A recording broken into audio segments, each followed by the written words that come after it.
front of me is NUBIA Focus 2 Ultra, and today I would like to show you how you can change this device's theme.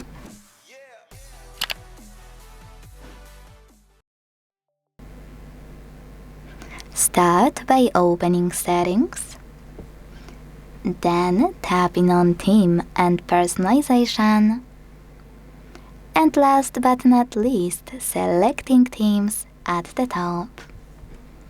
Now just click on the best one for you and hit Apply button. So when I do that, as you can see, mine was successfully applied. Thanks so much for watching. If you enjoyed this video, don't forget to leave a like, comment and subscribe. Bye!